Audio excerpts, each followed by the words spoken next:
माननीय प्रधानमंत्री जी को स्वागत करता हूं। चन्नापटना बेंगलुरु से 60 किलोमीटर दूरी पर है। यहाँ 200 साल पुराना हिस्ट्री भी है।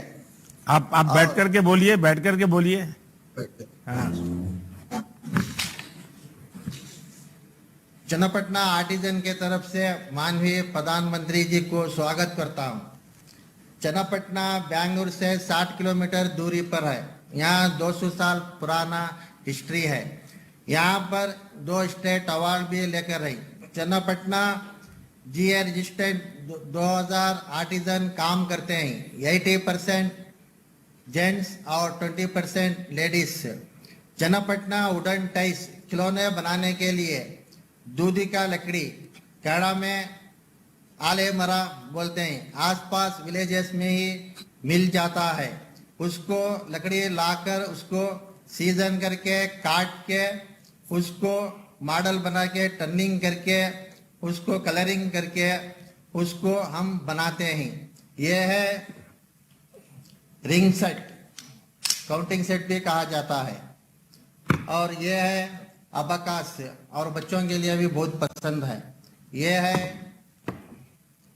प्लेन, यह है इंजन। इंडिया आपको बचपन याद करा रहे हैं। इंडिया टॉय फेयर 2021 चन्नापटना में क्लस्टर के तरफ से 15 आर्टिजन को भाग लिया है। भारत सरकार को हम धन्यवाद करते हैं। 2021 इंडिया टॉयज फेयर चन्नापटना में बिजनेस भी बढ़ेगा और चन्नापटना का नाम भी बड़ा हो जाएगा। चन्नापटना आर्टिजन के तरफ से माननीय प्रधानमंत्री जी को धन्यवाद करता हूं। आपका ये क्लस्टर तो देश के सबसे बड़े क्लस्टर में से एक है। आप सब लोग, कुल कितने लोग हैं जो इसमें जुड़े हुए हैं और कितने समय से काम कर रहे हैं? इसमें 2000 लोग जुड़े हुए हैं और 200 साल से पुराना परंपरा है। कुछ नया इनोवेशन के लिए कुछ करते हैं कि वही परंपरा चलती है? कुछ नया भी करने के लिए थोड़ा सरकार का भी सारा सपोर्ट चाहिए और ट्रेनिंग सेंटर भी खोलना चाहिए। नहीं, कभी आपको विचार आया कि बेंगलुरु इतना बड़ा स्टार्टअप का हब है, इतना बड़ा आईटी का हब है, बहुत ही अच्छे टैलेंटेड वहां नौजवान भी काम करते हैं और देश भर के बच्चे काम करते हैं, कभी उनको यहां ले जाएं, उनको दिखाएं और उनको कहें कि भाई आप सब आधुनिक बच्चे हैं, आपके आधुनिक सोच हैं, आधुनिक टेक्नोलॉजी जानते हैं, बताइए हमारा ये खिलौनों को हमको क्या करें या हम खिलौनों को दुनिया में कैसे पहुंचाएं, तो शायद ये बहुत आपकी मदद हो सकती है। कभी सोचा है ऐसा? हाँ, सब सोचा है। ट्रेनिंग सेंटर उधर सिर्फ 2 है, थोड़ा ज्यादा करने से हम भी। अच्छा, आपके चन्नापटना इलाके में जो कॉमन फैसिलिटी सेंटर है, उससे जो पिछले दिनों ही उसको बल दिया गया है, इससे आपको क्या लाभ हो रहा है? हमारे को तो लाभ है, सिर्फ 2 सेंटर है, इसलिए और ज्यादा करने से हमारे को और ज्यादा हम ज्यादा कर सकते हैं। अच्छा, ये जनधन खाते, मुद्रा लोन, ऐसी अनेक योजनाएं सरकार ने वो इस प्रकार के जो लोग मेहनत कर लोग हैं उनके लिए बना के रखी है। पहले की तुलना में इन योजनाएं से अब आपको बिजनेस में और क्या अंतर आया है? जनधन योजना तो सभी को मालूम है और अकाउंट के लिए हमारे को बहुत इजी है। डायरेक्ट पार्टी हमारे को अकाउंट में पैसा मिल जाता है, उसके लिए हम शुक्रिया अदा करते हैं अकाउंट्स। क्या आपने कभी अपने इस चन्नापटना में बनने वाले ये जो अपने खिलौने हैं उसको ई मार्केट से देश में और दुनिया में उसको बेचने की कोई कोशिश की है और उसमें कोई सफलता मिलती है? हम तो कोशिश कर रहे हैं। थोड़ा ऑफिसर लोग भी हमारे को बढ़ावा दिए तो हम कर सकते हैं। देखिए ऐसा है, सरकार तो करेगी और करना भी चाहिए, और ये इसी का एक भाग है कि मैं पिछले कई दिनों से खिलौनों के लिए बोलता रहता हूँ, और आज एक बड़ा कार्यक्रम भी कोशिश किया है। इसके पहले जैसे अभी स्मृति जी ने बताया कि शिक्षा मंत्रालय ने भी बहुत बड़ा काम किया है, तो ये तो है, लेकिन जब तक आप लोग भी नया और नए तरीके उसको नहीं करेंगे, हर बार यही कहते रहेंगे भाई सरकार करेगी तो हो जाएगा, सरकार करेगी तो हो जाएगा। सरकार जितना कम करे उतना ही अच्छा है।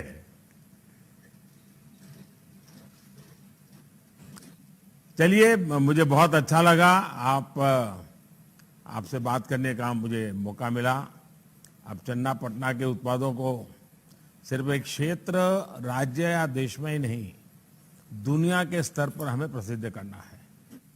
चन्नापटना के खिलौनों से पूरी दुनिया के बच्चों के चेहरे खिल उठे, इसके लिए हमें मिलकर काम करना है। और जैसे आपकी अपेक्षा है, सरकार को आप सुझाव देंगे तो हम जरूर उसमें सक्रियतापूर्वक आपके साथ जुड़ेंगे।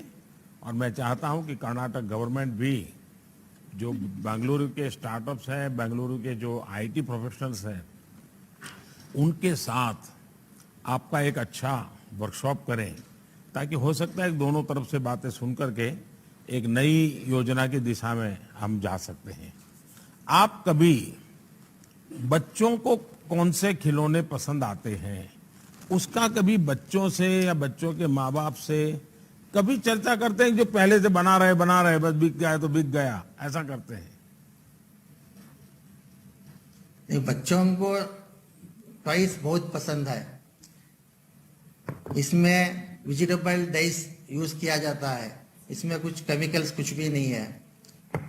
अच्छा, आपने कभी अपने क्लस्टर में, आपके यहाँ जो 2000 लोग काम करते हैं, उन्हें बीच में स्पर्धा की कि भाई इस वर्ष सबसे नया और उत्तम खिलौना हमारे 2000 लोगों में से किसने बनाया, उसको हमें क्या अवार्ड देंगे, ऐसा कभी सोचा क्या? हाँ, सोचा है सर। अच्छा, कुछ ना कुछ बनाने के लिए सोचा है सर। करते हैं ऐसा? हाँ, करते हैं सर, कोशिश करते हैं। कितने समय से करते हैं? हम 32 ईयर से काम कर रहा हूँ। नहीं, ये कंपटीशन, आपके यहाँ जो क्लस्टर में 2000 लोग काम करते हैं, उनको स्पर्धा, भाई जो नया खिलौना, अच्छा खिलौना, नए तरीके का खिलौना बनाएगा हमारे में से, उसको इस बार ये अवार्ड दिया जाएगा। तो ऐसा कोई व्यवस्था आपके भीतर आपने बनाई है क्या? हाँ सर, बनाया है। पिछली बार किसको अवार्ड मिला था? पिछली बार हमारे केंचाया साहब को मिला है सर। क्या बनाया था उन्होंने? वो हनुमान बनाया था सर। नहीं, हनुमान तो पहले भी बनते होंगे भाई। देखिए, जब तक आप नया नहीं सोचेंगे, नए तरीके से नहीं सोचेंगे, तो मैं नहीं मानता हूं कि जो दुनिया में हमें पहुंचाना है उसमें पहुंचाने में मदद मिलेगी। खैर, आप लोग सोचिए, मैं डिपार्टमेंट को कहता हूं बहुत बारीकी से आपसे बातें करते रहें, हम आगे सोचेंगे। चलिए, आपका बहुत बहुत धन्यवाद।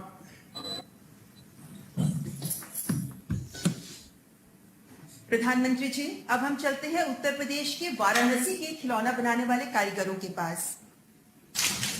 यहाँ की लकड़ी से बने खिलौने बहुत मशहूर हैं। उत्तर प्रदेश का वाराणसी टॉय क्लस्टर। भारत के आदरणीय प्रधानमंत्री जी को, सभी बनारसवासियों की तरफ से आप बैठिए। और वाराणसी में आया हूं और आप हर हर महादेव न बोले, ऐसा कैसे हो सकता है? हर हर महादेव। मैं रामेश्वर सिंह वाराणसी लकड़ी खिलौना बनाने का शिल्पी हूँ। भारत सरकार ने हमको 2015 में नेशनल मेरिट अवार्ड से पुरस्कृत किया हुआ है। और वाराणसी में जो लकड़ी खिलौना बनाने वाले लोग हैं, करीब 1200 हैं प्रधानमंत्री जी।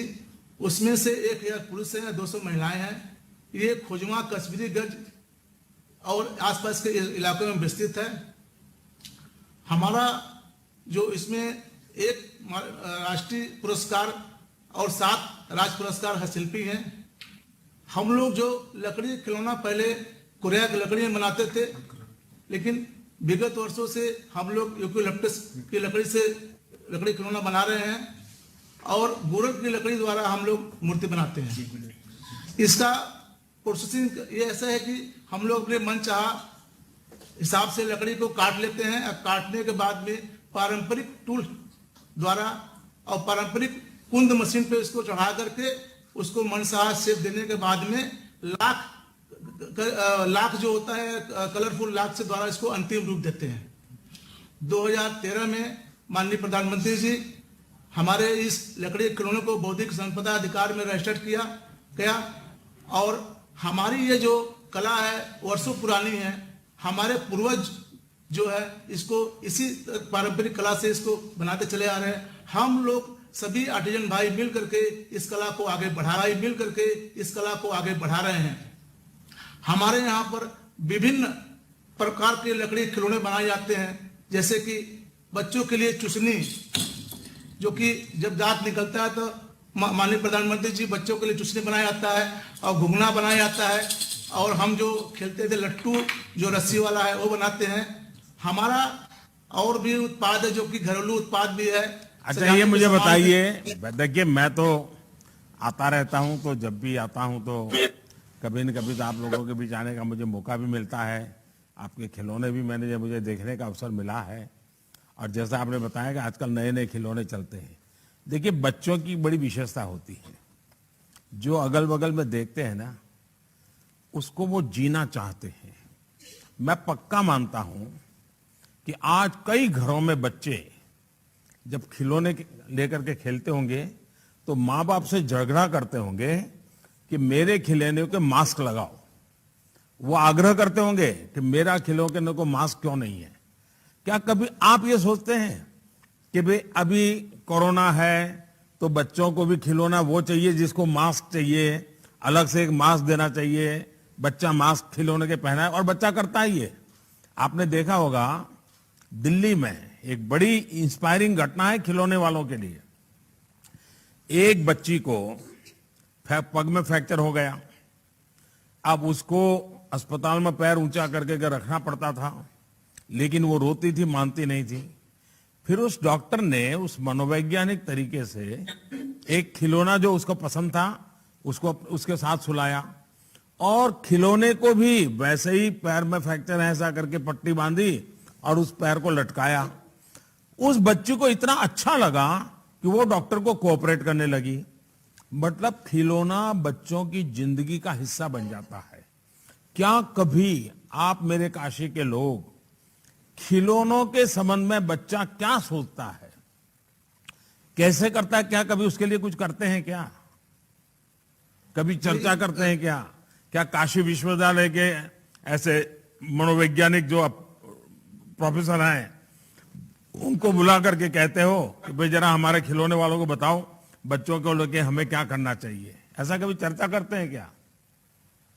जी गुरु जी, हम लोग नया जो डिजाइन बनाए हैं, पहले हम लोग का स्टैंडिंग खिलौना होता था। अभी हम लोगों ने ये जो बच्चे अपने हाथ द्वारा ये जो चलाते हैं गाड़ियां, इसको हमने एक नया एवेनेशन दिया है। क्योंकि अभी हम लोगों ने ये जो ऑटो ट्रक में इसको अपने बैटरी द्वारा मोटर फिट करके बनाया है, ये नया एवेनेशन है और हम इसको सेंसर द्वारा इसको रोक नहीं पा रहे हैं, बैठ नहीं कर पा रहे हैं। प्रधानमंत्री से निवेदन है कि हमको नई टेक्नोलॉजी के द्वारा इसको अटैच किया जाए, जिससे कि हमारा लकड़ी का खिलौना जो है और आगे बढ़े। ये जो वर्कशॉप है वो ये जो आप कह रहे हैं इस काम के लिए ही है। ये टॉय फेयर लगाया है वो इसी काम के लिए लगाया है। अब आप इसका फायदा उठाइए और प्रधानमंत्री का इंतजार मत कीजिए। ये प्रधानमंत्री ने इसीलिए आपके घर में ये चीज लेके आया है। देखिए अब तो वाराणसी में एक बेहतरीन हस्तकला संकुल भी सेवा दे रहा है और आप में से ज्यादातर लोगों का मुझे वहीं पर मिलना हुआ है। आप लोगों को इस हस्तशिल्प को बढ़ावा देने के लिए सरकार से जो मदद चाहिए वो मिलेगी और मैं पूरा विश्वास करता हूं कि आप लोग नया करेंगे। अब तो मैं देख रहा हूं आपके साथ नौजवान पीढ़ी भी बैठी हुई है, तो नौजवान तो जरूर कुछ न कुछ सोचती होगी। देखिए, हर पीढ़ी के साथ पसंद नापसंद बदलती रहती है। जो हमारे पूर्वज जिन खिलौने से खेलते होंगे, वो हमारे बाद की जो पीढ़ी होगी वो अलग खिलौनों से खेलते होंगे, लेकिन हमें भी तो लगातार इसमें परिवर्तन लाते रहना चाहिए और सरकार इस दिशा में जरूर प्रयास करेगी। मुझे बहुत अच्छा लगा, काशी वासियों से मिलने का मुझे मौका मिला। धन्यवाद जी। धन्यवाद। और प्रधानमंत्री जी, अब रुख करते हैं राजस्थान का। जयपुर शहर के कठपुतली क्लस्टर से खिलौने बनाने वाले कारीगरों से बात करते हैं, जिनमें कठपुतली बनाने वाले हस्तशिल्पकार और कठपुतली कला से जुड़े कलाकार दोनों मौजूद हैं। जयपुर का कठपुतली टॉय क्लस्टर। भारत के आदरणीय प्रधानमंत्री जी को हम जयपुर वासियों की तरफ से नमस्कार। मैं बिमला देवी भाट कठपुतली कॉलोनी जयपुर से बोल रही हूँ। हमारे यहाँ जयपुर में 3 कॉलोनी है। पहली कठपुतली नगर, दूसरी कलाकार कॉलोनी पानी पेच एवं जगतपुरा में, जिसमें हम करीब लगभग 1100 कारीगर काम करते हैं, जिसमें 650 में पुरुष है और 450 महिलाएं हैं। इसका कार्य को हम खानदानी काम है, ये हमारे पूर्वजों से हमें ये विरासत में ही प्राप्त हुआ। कठपुतली जो हम बनाते हैं वो आड़ू की लकड़ी से बनाते हैं। आड़ू की लकड़ी को छील के हम अलग अलग आकार देते हैं, फिर उसको विभिन्न तरह से पेंट करते हैं, फिर उनको पोशाकें बनाई जाती है, जिसमें लहरिया, बंधेज और राजस्थानी चुनरी प्रमुख है। उसको बना के हम ऐसा शेप देते हैं, ये इस तरह से तैयार होती है। और 27 फरवरी 2021 को जो टॉय फेयर लगा है, इंडिया टॉय फेयर, उसमें हम 15 आर्टिस्टों को भाग लेने का अवसर मिला है और हम बहुत खुश है कि इसमें हमारी कला को आगे बढ़ाने का उत्साह मिल रहा है। उसके लिए इंडिया टॉय फेयर और प्रधानमंत्री जी का हम तहे दिल से धन्यवाद देते हैं। चलिए, मुझे अच्छा लगा। शायद ही हमारे देश में कोई बालक ऐसा होगा कि जिसने कठपुतली का खेल न देखा हो और कठपुतली का खेल देखने के लिए उसका मन न कर गया। आप सोचिए, दुनिया इतनी बदल गई, टेक्नोलॉजी इतनी आ गई, बड़े बड़े अरबों खरबों रुपयों के बड़े बड़े थिएटरों में और बड़ी बड़ी फिल्में आने लग गई, लेकिन आपके प्रति जो बालक मन का आग्रह रहता है, उसको देखने की क्यूरियोसिटी रहती है, वो जरा भी कम नहीं हुई है। ये एक तो सबसे पहले कठपुतली कला से जुड़े हुए आप सब बधाई पात्र हैं, आपके पूर्वज बधाई के पात्र हैं और आपने इसमें गौरव रखा हुआ है। आप में मैंने देखा है कि बहुत ही बड़े पढ़े लिखे लोगों का ऑडियंस बैठा हो, बड़ी 5 स्टार होटल में किसी कोने में आप काम कर रहे हो, मैंने देखा है कि आपका कॉन्फिडेंस लेवल बड़ा गजब होता है। सामने बैठा वाला कितना बड़ा धनी है, कितना पढ़ा लिखा है, आपको कोई असर नहीं होता है। आप अपने कठपुतली के उन खिलौनों में बिल्कुल रम जाते हैं। ये मैंने देखा है और ये ही आपकी सबसे बड़ी ताकत है।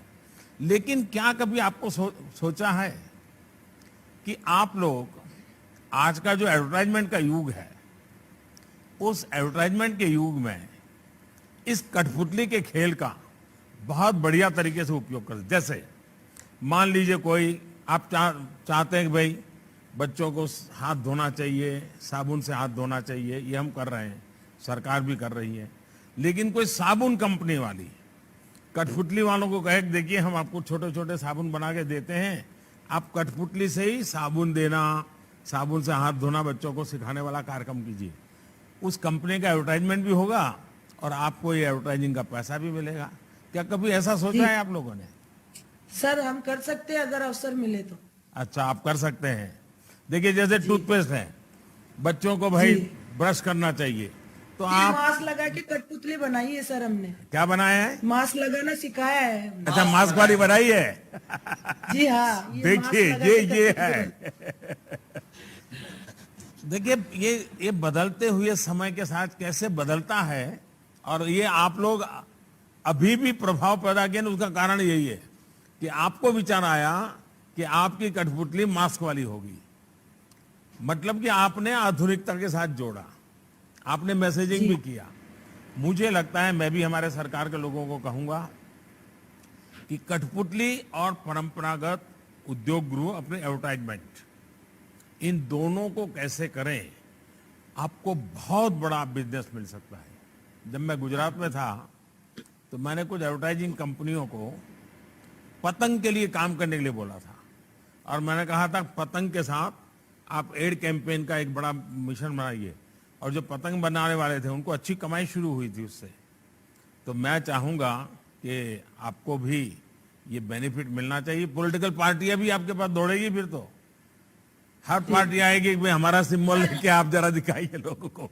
सर, हमारी इसी पार्टी अवसर का की आवश्यकता है हमारे, है।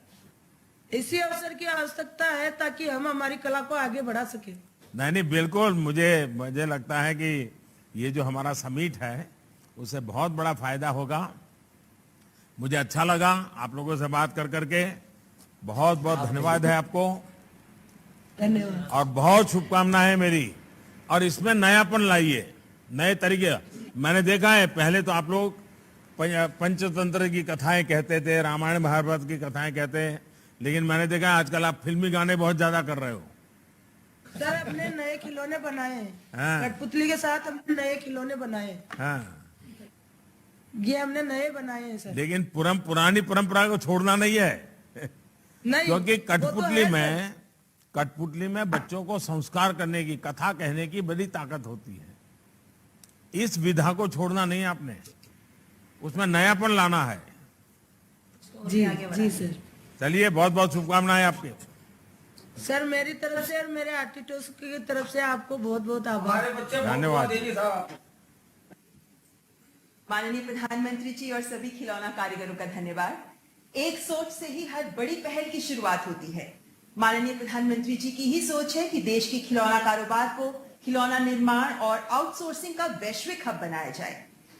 आज से शुरू हो रहा भारत खिलौना मेला इस दिशा में एक बड़ी पहल है। इस अवसर पर मैं माननीय प्रधानमंत्री जी से करबद्ध आग्रह करती हूं कि अपने प्रेरणादायक शब्दों से हमारा मार्गदर्शन करें।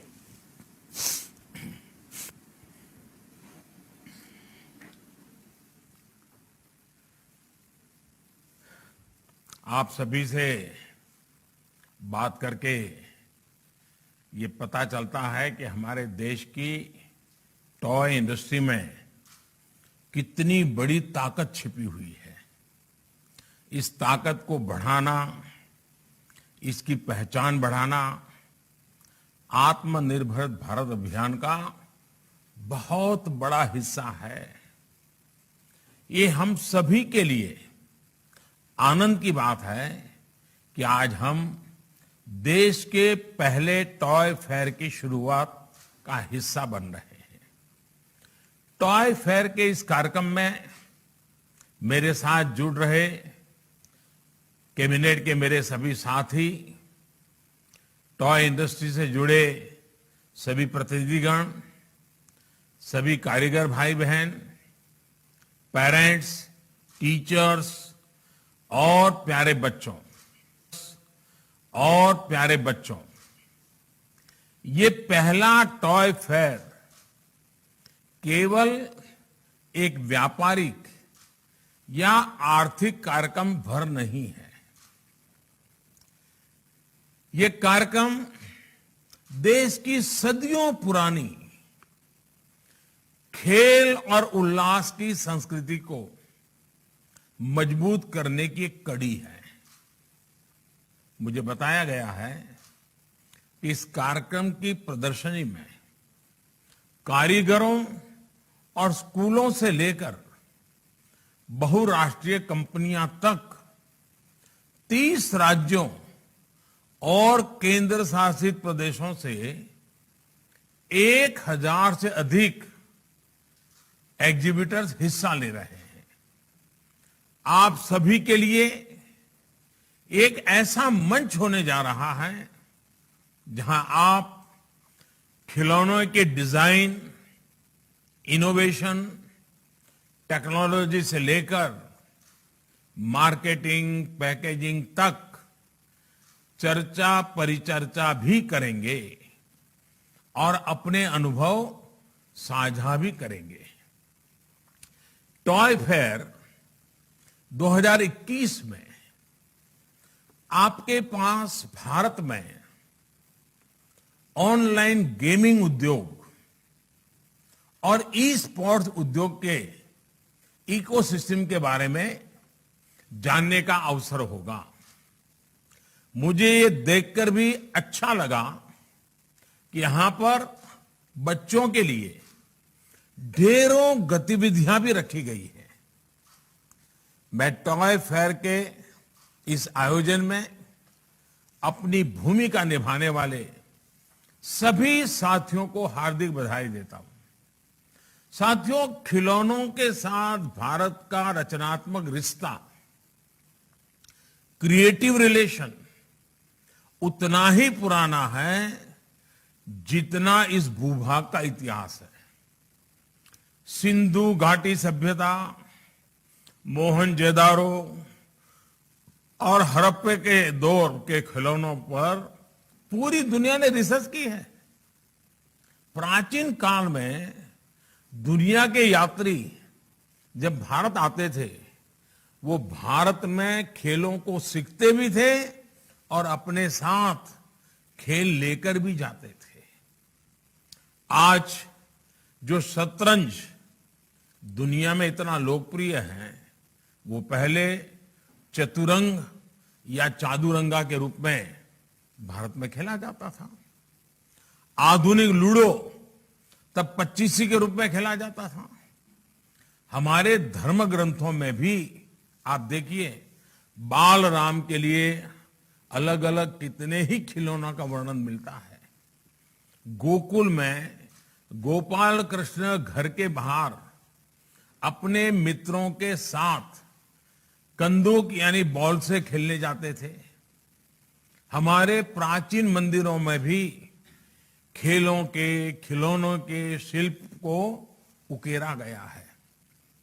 खास करके तमिलनाडु में, चेन्नई में अगर आप वहां मंदिरों को में देखेंगे तो ऐसे कितने ही उदाहरण देखने को मिलेंगे कि मंदिरों में भी अलग अलग खेल, अलग अलग खिलौने, वो सारी चीजें वहां आज भी दीवारों पर दिखती हैं। साथियों, किसी भी संस्कृति में जब खेल और खिलौने आस्था के केंद्रों का हिस्सा बन जाएं, तो इसका अर्थ है कि वो समाज खेलों के विज्ञान को गहराई से समझता था।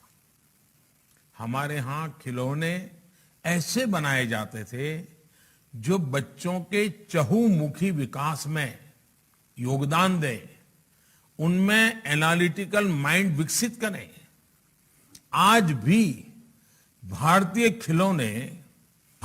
खिलौने आधुनिक फैंसी खिलौनों की तुलना में कहीं सरल और सस्ते होते हैं, सामाजिक भौगोलिक परिवेश से जुड़े भी होते हैं। साथियों, रीयूज और रिसाइकलिंग जिस तरह भारतीय जीवन शैली का हिस्सा रहे हैं, वही हमारे खिलौनों में भी दिखता है। ज्यादातर भारतीय खिलौने प्राकृतिक और इको फ्रेंडली चीजों से बनाते हैं। उनमें इस्तेमाल होने वाले रंग भी प्राकृतिक और सुरक्षित होते हैं। अभी हम वाराणसी के लोगों से बात कर रहे थे। वाराणसी के लकड़ी के खिलौने और गुड़िया को देखिए, राजस्थान के मिट्टी के खिलौने देखिए, ऐसे ही पूर्वी मेदिनीपुर की गलर गुड़िया है, कच्छ के कपड़ा डिंगला और डिंगली है, आंध्र प्रदेश के इटिकोपक, बोम्मलू और बुधनी के लकड़ी के खिलौने हैं। कर्नाटक जाएंगे तो वहां के चन्नपटना खिलौने अभी जो हम तो देख रहे थे, तेलंगाना के निर्मल खिलौने, चित्रकूट के लकड़ी के खिलौने, धुबरी असम के टेराकोटा के खिलौने, ये सब खिलौने अपने आप में कितने डाइवर्स हैं, कितनी अलग अलग खूबियों से भरे हैं, लेकिन सब में एक समानता है कि सभी खिलौने इको फ्रेंडली और क्रिएटिव है। ये खिलौने देश के युवा मन को हमारे इतिहास और संस्कृति से भी जोड़ते हैं और सामाजिक मानसिक विकास में भी सहायक होते हैं। इसलिए आज मैं देश के टॉय मैन्युफैक्चरर्स से भी अपील करना चाहूंगा कि आप ऐसे खिलौने बनाएं जो इकोलॉजी और साइकोलॉजी दोनों के लिए बेहतर हो। क्या हम ये प्रयास कर सकते हैं कि खिलौनों में कम से कम प्लास्टिक इस्तेमाल करें, ऐसी चीजों का इस्तेमाल करें जिन्हें रिसाइकल कर सकते हैं। साथियों, आज दुनिया में हर क्षेत्र में भारतीय दृष्टिकोण और भारतीय विचारों की बात हो रही है। भारत के पास दुनिया को देने के लिए एक यूनिक पर्सपेक्टिव भी है। ये हमारी परंपराओं में, हमारे परिधानों में, हमारे खान पान में, हर जगह ये विविधताएं एक ताकत के रूप में नजर आती हैं। इसी तरह भारतीय टॉय इंडस्ट्री भी इस यूनिक इंडियन पर्सपेक्टिव को, भारतीय विचारबोध को प्रोत्साहित कर सकती है। हमारे यहां खिलौने तो पीढ़ियों की विरासत के तौर पर रखे और सहेजे जाते रहे हैं।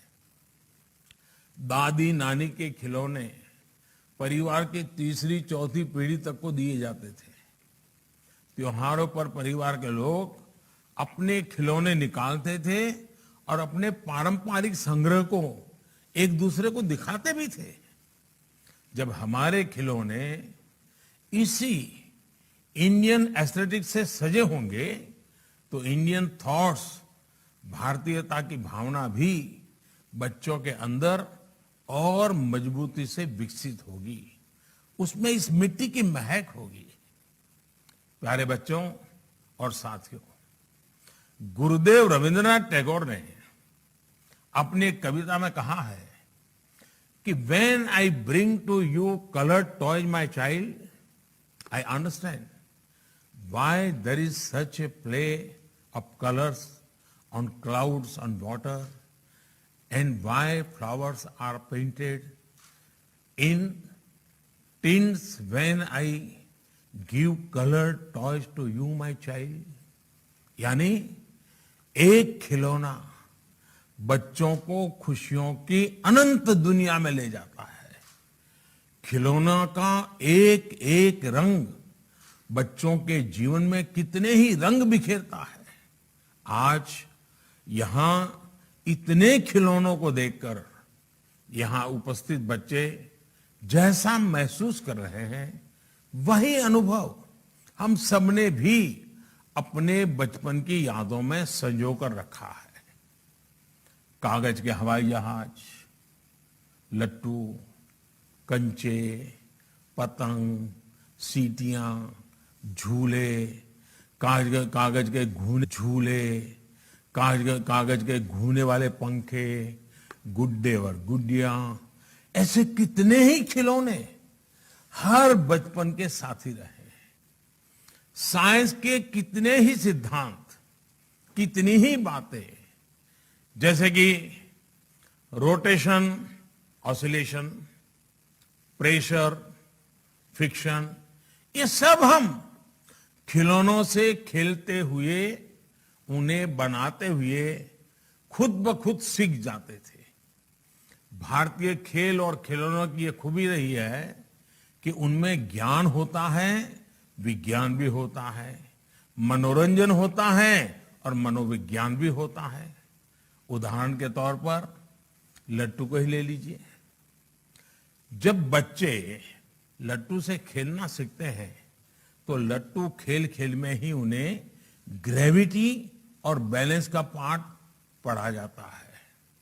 वैसे ही गुलेल से खेलता बच्चा जाने अनजाने में पोटेंशियल से काइनेटिक एनर्जी के बारे में बेसिक सीखने लगता है। पजल टॉय से रणनीतिक सोच और समस्या को सुलझाने की सोच विकसित होती है। इसी तरह नवजात बच्चे भी झुनझुने और बाजे घुमा घुमाकर सर्कुलर मूवमेंट को महसूस करने लगते हैं। आगे जाकर इन्हीं चीजों को जब उन्हें उनकी कक्षा में किताबों में पढ़ाया जाता है तो अपने खेल से उसे रिलेट कर पाते हैं, प्रैक्टिकल एस्पेक्ट को समझ पाते हैं। केवल किताबी ज्ञान से ये समझ विकसित ही नहीं हो सकती है। साथियों, आप सबने भी देखा होगा कि रचनात्मक खिलौने कैसे बच्चों के सेंसेस को डेवलप करते हैं, उनकी कल्पनाओं को पंख देते हैं। अपने खिलौनों के इर्द गिर्द बच्चे कैसे अपनी कल्पनाओं का एक पूरा संसार बना लेते हैं। जैसे कि आप किसी बच्चे को खिलौनों वाले बर्तन दीजिए, वो ऐसे व्यवहार करना लगेगा जैसे कि पूरे किचन की व्यवस्था संभाल रहा है और पूरी परिवार को वही आज खाना खिलाने वाला है। उन्हें आप जानवरों वाले खिलौने दीजिए तो अपने मन में एक पूरा जंगल बना देता है, खुद भी आवाज निकालने लगता है, जो भी ठीक लगे उसको लगता है कि ये शेर है तो ऐसी आवाज निकालता है। उन्हें एक टेथोस्कोप दे दीजिए, थोड़ी देर में देख लीजिए वो डॉक्टर बन जाएगा, फैमिली डॉक्टर बन जाएगा और पूरे परिवार के सबकी तबीयत जांचना शुरू कर देता है, जांच पड़ताल करना लग जाता है। ऐसे ही केवल एक बॉल से वो घर के भीतर पूरा फुटबॉल ग्राउंड बना लेते हैं। रॉकेट का खिलौना मिलते ही स्पेस मिशन पर वो निकल पड़ते हैं। उनके सपनों की उस उड़ान की कोई सीमा नहीं होती, कोई अंत नहीं होता। बस उन्हें एक छोटा सा ऐसा खिलौना चाहिए जो उनकी उत्सुकता को, उनकी क्रिएटिविटी को जगा दे। अच्छे खिलौनों की यह खूबसूरती होती है कि वो एजलेस और टाइमलेस होते हैं।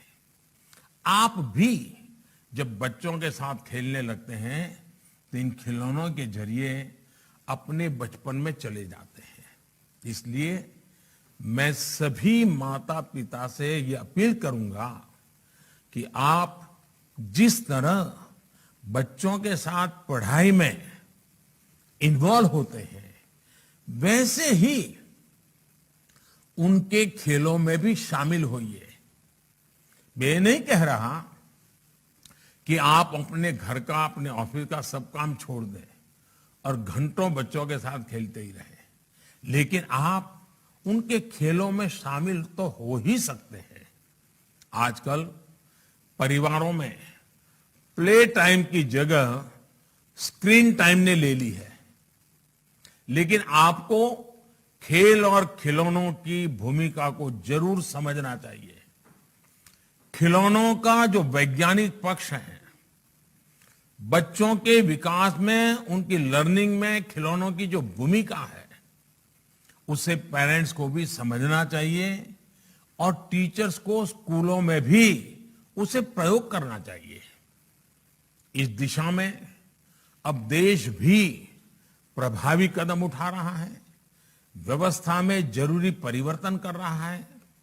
इसका एक उदाहरण हमारी नई राष्ट्रीय शिक्षा नीति भी है। नई राष्ट्रीय शिक्षा नीति में प्ले आधारित और गतिविधि आधारित शिक्षा को बड़े पैमाने पर शामिल किया गया है। एक ऐसी शिक्षा व्यवस्था है जिसमें बच्चों में पहेलियों और खेलों के माध्यम से तार्किक और रचनात्मक सोच बढ़े, इस पर विशेष ध्यान दिया गया है। साथियों, खिलौनों के क्षेत्र में भारत के पास ट्रेडिशन भी है और टेक्नोलॉजी भी है। भारत के पास कंसेप्ट भी है और कॉम्पिटेंस भी है। हम दुनिया को इको फ्रेंडली टॉयज की ओर वापस लेकर जा सकते हैं। हमारे सॉफ्टवेयर इंजीनियर्स कंप्यूटर गेम्स के जरिए भारत की कहानियों को, भारत की जो मूलभूत मूल्य हैं, उन कथाओं को दुनिया तक पहुंचा सकते हैं। लेकिन इस सब के बावजूद $100 बिलियन के वैश्विक खिलौना बाजार में आज हमारी हिस्सेदारी बहुत ही कम है। देश में 85% 85% खिलौने बाहर से आते हैं, विदेशों से मंगाए जाते हैं। पिछले 7 दशकों में भारतीय कारीगरों की, भारतीय विरासत की जो उपेक्षा हुई, उसका परिणाम ये है कि भारत के बाजार से लेकर परिवार तक में विदेशी खिलौने भर गए हैं। और वो खिलौना सिर्फ नहीं आया है, एक विचार प्रवाह हमारे घर में घुस गया है। भारतीय बच्चे अपने देश के वीरों, हमारे नायकों से ज्यादा बाहर के स्टार्स के बारे में बात करने लगे। इस बाढ़ ने, ये बाहरी बाढ़ ने हमारे लोकल व्यापार की बड़ी मजबूत चेन भी तोड़ के रख दी है, तहस नहस कर दी है। कारीगर अपनी अगली पीढ़ी को अपना हुनर देने से बचने लगे हैं। वो सोचते हैं कि बेटे इस कारोबार में ना आए। आज हमें इस स्थिति को बदलने के लिए मिलकर काम करना है। हमें खेल और खिलौनों के क्षेत्र में भी देश को आत्मनिर्भर बनाना है, वोकल फॉर लोकल होना है। इसके लिए हमें आज की जरूरतों को समझना होगा। हमें दुनिया के बाजार को, दुनिया की प्राथमिकताओं को जानना होगा। हमारे खिलौनों में बच्चों के लिए हमारे मूल्य, संस्कार और शिक्षाएं भी होनी चाहिए और उनकी गुणवत्ता भी अंतर्राष्ट्रीय मानकों के हिसाब से होनी चाहिए। इस दिशा में देश ने कई अहम फैसले लिए हैं। पिछले वर्ष से खिलौनों की क्वालिटी टेस्ट को अनिवार्य किया गया है। इंपोर्ट होने वाले खिलौनों की हर खेप में भी सैंपल टेस्टिंग की इजाजत दी गई है। पहले खिलौनों के बारे में सरकारें बात करने की भी जरूरत नहीं समझती थी। इसे कोई गंभीर विषय नहीं समझा जाता था। लेकिन अब देश ने खिलौना उद्योग को 24 प्रमुख क्षेत्रों में दर्ज किया है, उसका दर्जा दे दिया है। नेशनल टॉय एक्शन प्लान भी तैयार किया गया है। इसमें 15 मंत्रालयों और विभागों को शामिल किया गया है ताकि ये उद्योग कॉम्पिटिटिव बने, देश खिलौनों में आत्मनिर्भर बने और भारत के खिलौने दुनिया में भी जाएं। इस पूरे अभियान में राज्यों को बराबर का भागीदार बनाकर टॉय क्लस्टर विकसित करने का प्रयास किया जा रहा है। इसके साथ ही देश टॉय टूरिज्म की संभावनाओं को भी मजबूत कर रहा है। भारतीय खेलों पर आधारित खिलौनों को प्रमोट करने के लिए देश में टॉयकाथॉन 2021 का आयोजन भी किया गया था। मुझे बताया गया है कि इस टॉयकाथॉन में 12 लाख से अधिक युवाओं ने, शिक्षकों ने और विशेषज्ञों ने रजिस्ट्रेशन कराया और 7,000 से अधिक नए नए आइडियाज आए। ये दिखाता है कि दशकों की उपेक्षा और कठिनाइयों के बावजूद भारत की प्रतिभा, भारत का हुनर आज भी असाधारण संभावनाओं से भरा हुआ है। जिस तरह भारत ने अतीत में अपने उल्लास से, अपनी ऊर्जा से मानवता के जीवन में रंग घोले थे, वो ऊर्जा आज भी उतनी ही जीवंत है।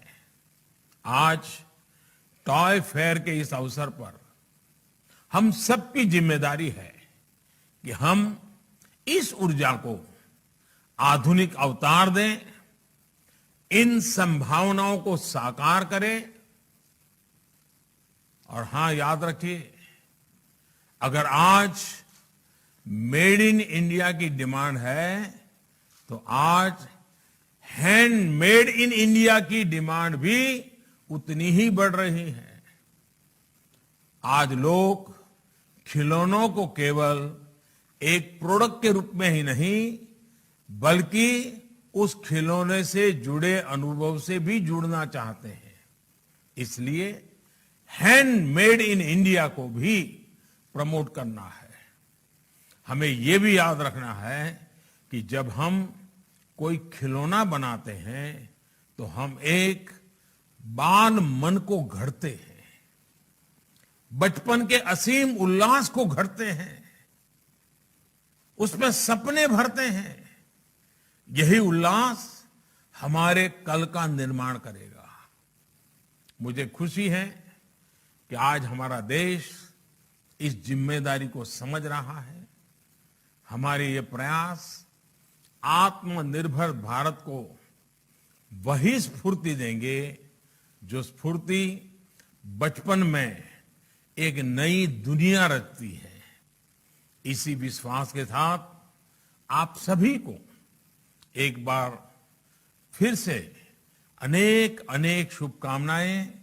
और अब दुनिया में हिंदुस्तान के खिलौनों का डंका बजाना ये हम सबका दायित्व है।